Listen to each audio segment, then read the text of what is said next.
बिस्मिल्लाहिर्रहमानिर्रहीम, अस्सलाम वालेकुम। मैं हूं मोहम्मद उसामा गाजी और आप देख रहे हैं अब पता चला। खबर यह है कि हुकूमत की कश्ती अदम एतमाद के भंवर में बुरी तरह फंस चुकी है। खतरे को भांप कर मुनहरिफ अरकान तो पहले ही अपोजिशन की कश्ती में जा बैठे हैं, अब अफवाहें इत्तेहादियों के साथ छोड़ जाने की फैली हैं। खबरें चल रही हैं कि अपोजिशन के MQM से मामला तय पा गए हैं।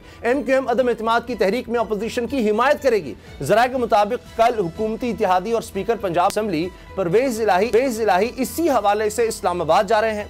बाप पार्टी भी अपना फैसला कर चुकी है। ज़राए का दावा है कि सारे इत्तेहादी मुश्तरका प्रेस कॉन्फ्रेंस करके हुकूमत तक अपना पैगाम पहुंचाएंगे। आज एक पैगाम वज़ीर-ए-आज़म इमरान खान की तरफ से भी जारी हुआ अवाम के नाम।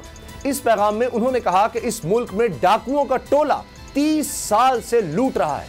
इसने इकट्ठे होकर अवामी नुमाइंदों के ज़मीर की कीमतें लगाई, इन्हें खुलेआम खरीद रहे हैं। मैं ये चाहता हूं कि मेरी कौम 27 तारीख को मेरे साथ निकले और पैगाम दे कि हम बदी के साथ नहीं हैं। सारे पाकिस्तान को पता होना चाहिए कि आगे से किसी की जुर्रत ना हो कि इस तरह हॉर्स ट्रेडिंग करके जमहूरियत को नुकसान पहुंचाए। सवाल यह है, जलसा जितना भी बड़ा हो, यह अदम एतमाद की तहरीक का जवाब कैसे हो सकता है? दूसरी तरफ वजीर दाखिला शेख रशीद ने नए इलेक्शन का इम्कान जाहिर कर दिया है, जिसे लेकर कहा जा रहा है कि यह शिकस्त से पहले एतराफ़ शिकस्त है।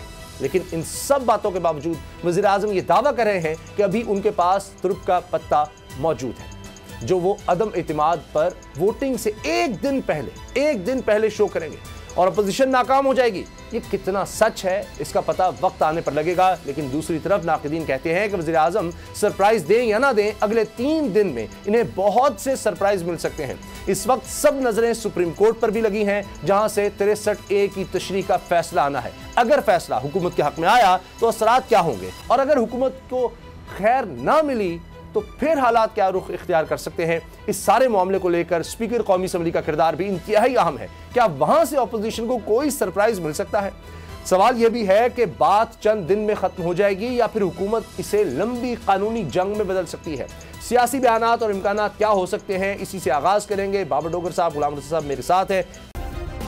सब्सक्राइब करें और बेल दबाएं ताकि कोई खबर रह न जाए।